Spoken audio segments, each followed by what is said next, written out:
You are secretly missing out on thousands of dollars worth of rewards and better interest rates every year. So in this video, I'm going to be comparing the 3 best credit cards for students and first-time cardholders. Of the 3, I'll give you my controversial opinion on which is the best, show you how to actually get approved for these credit cards, and tell you the truth about credit cards that most people don't know that's keeping them from getting an 800 credit score.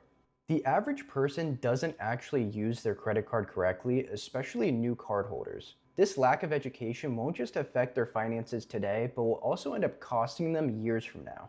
One stat that I can't get off my mind is that the average credit card balance in America last year was just about $5,600 per cardholder. So if that person didn't pay off their card that statement, their balance would go up around $120 next month just from interest. But before I teach you how to get approved for the best beginner credit card and how to get the perfect credit score, let's take a look at the Discover It Chrome and Student Chrome.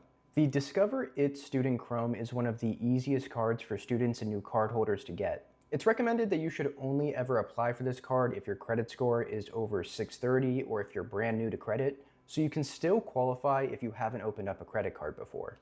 And if you're not a student, you can instead get the regular Discover It Chrome, but you'll need a credit score of at least 690. If you're not sure that you can qualify for either of these cards, I will show you how to check your credit score later in this video. Both cards have no annual fee, which is essential for beginners. The rewards that they offer are also great for students and young adults, earning you 2% cash back at gas stations and restaurants and 1% cash back on everything else. And as a cherry on top, Discover will match your cash back you earn in your first year. So in your first year, you're essentially earning 4% cash back at gas stations and restaurants and 2% everywhere else. While the perks on this card are great, you still have to read the fine print.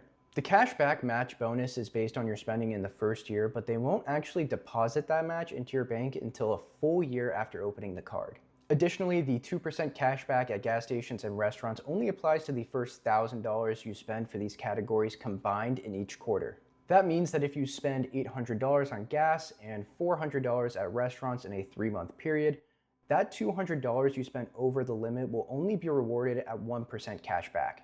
Fortunately, as a student or young adult, you are likely on a budget, so this shouldn't hurt you too much. This card is best for people who drive a lot for work or school and also live on a budget. However, it is a heated debate among the finance community if the Discover It Student Chrome card is better than the Capital One Savor and Savor Student. The Capital One Savor Student is a no-cost staple for the new credit card community and another great option for people new to credit. If you're a student, I would only recommend the student card since its minimum recommended credit score is only 630, but if you're not, you can still get the normal Capital One Savor with a credit score of at least 690. The rewards are the same for both cards, earning you 3% cash back on grocery store purchases, dining, and popular streaming services, and 1% cash back on everything else. But that's not all. If you purchase entertainment through the Capital One portal, you will get 8% back. And if you purchase hotels, vacation rentals, and rental cars through their travel portal, you will earn 5% back. I'm a big fan of the introductory offers as well, which give student card holders $50 when you spend $100 in the first 3 months.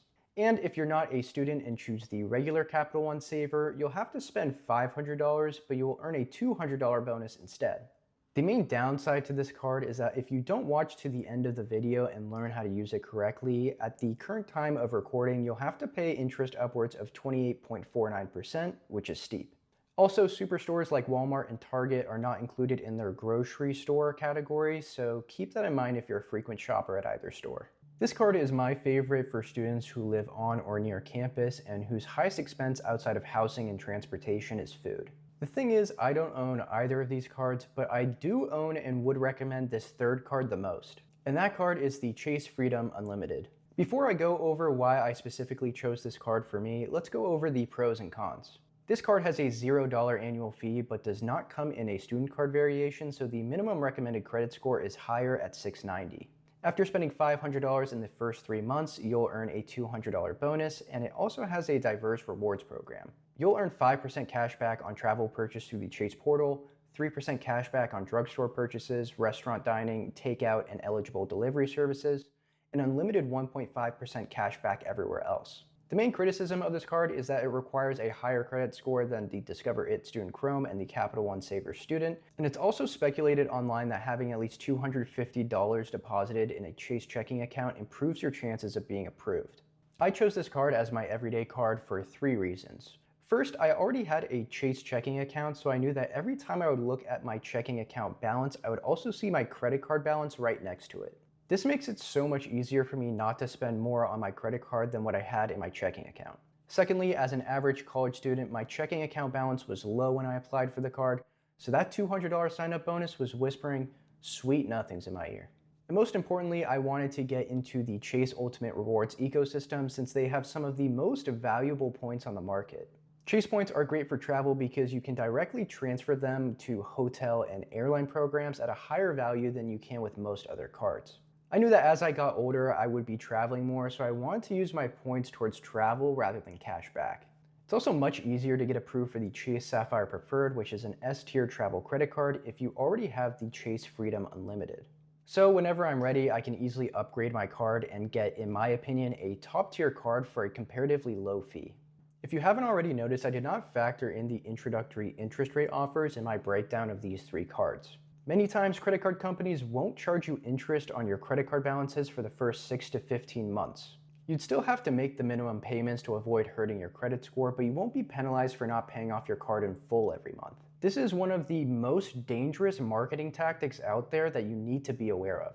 Most credit card companies make their money by charging you interest if you do not pay your statement balance in full by your payment due date. And with an average credit card interest rate of 25%, you're playing a dangerous game not paying off your credit card every week. Credit card interest rates are some of the highest rates in America, yet American cardholders are still averaging a balance of $5,600. That is insane. Not to mention the average credit limit for cardholders is roughly $30,000. So the average American is putting way too much on their card and they're utilizing much more of their credit limit than they should. And if this is starting to sound confusing, here's a breakdown of what actually affects your credit score and by how much. Payment history makes up a significant 35% of your score, which is why paying off your debt on the same day every week is a necessary habit to build.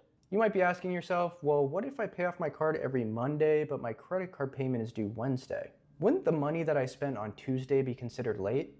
No, it won't. That is because there are two key dates to credit cards: the statement closing date and the payment due date. Your credit card statement lasts about 1 month, and at the end of each statement, you will see a remaining statement balance dollar amount. That amount is due usually 21 to 25 days after your statement is over, which is called your payment due date.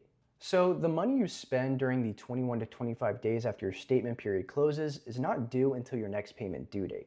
This is why if you pay off your card in full on the same day of the week, every week, you will never have a late payment and you will be one step closer to getting an 800 credit score. I mentioned earlier that the average American cardholder balance is almost $5,600 and that the average credit limit is approximately $30,000. These people are not going to get a perfect credit score utilizing that much of their credit. In the chart, you see that amounts owed makes up 30% of your score. With those average figures, they're utilizing 18% of their line of credit. If you want the highest possible credit score, you should never let your credit utilization get above 10%. If credit card companies see that you're utilizing 18% of your credit limit, they can drop your score because you would be statistically less likely to pay that off than someone who only utilizes 5% of their credit limit. So if you get your first credit card and your credit limit is $3,000, you should not let your credit card balance go above $300 until you pay it off in full. I like to pay off my Chase Freedom Unlimited every Sunday because that is usually the day when I get chores done anyways, and I would recommend doing the same for you. And if you don't want to miss out on thousands of dollars worth of rewards and better interest rates, you have to get a credit card as soon as possible as long as you are responsible with it. This is because your length of credit history makes up 15% of your score.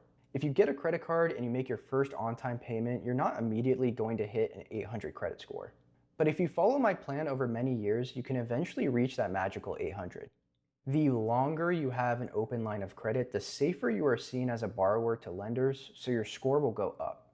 That's also why you should not only get a credit card, but you should also never cancel that card, even if you don't use it.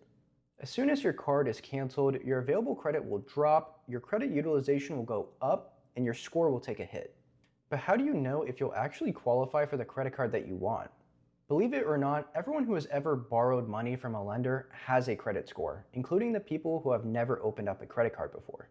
For example, if you have ever taken out student loans or financed a car, then you would have a credit score. And if you aren't sure, you can check your score for free online with no repercussions. Just go on Google, look up "What's my credit score?" and you'll see plenty of options online. These casual checks are called soft pulls, but every time you actually apply for a credit card or a loan, lenders will do what is called a hard pull, which will slightly drop your score. That's why you should only apply for a credit card that you'll likely get accepted for instead of applying to the newest and shiniest American Express card that just came out. From the credit card company's perspective, every time you apply for a new line of credit, you're taking on more risk, and the more risk you have, the less likely you are to pay it off. Hard pulls are taken off your credit report after 2 years, and the new credit category only makes up 10% of your score, so they won't affect your credit score too much. If you are bad with money or spend more than you can afford, I go over how to create a budget in my last video, which you can check out here. Hopefully you found your first card, and if you did, make sure to use it wisely. Get better interest rates, reap those rewards, and most importantly, don't forget to smash that subscribe button. Thank you, my friends, for watching, and I will see you next time.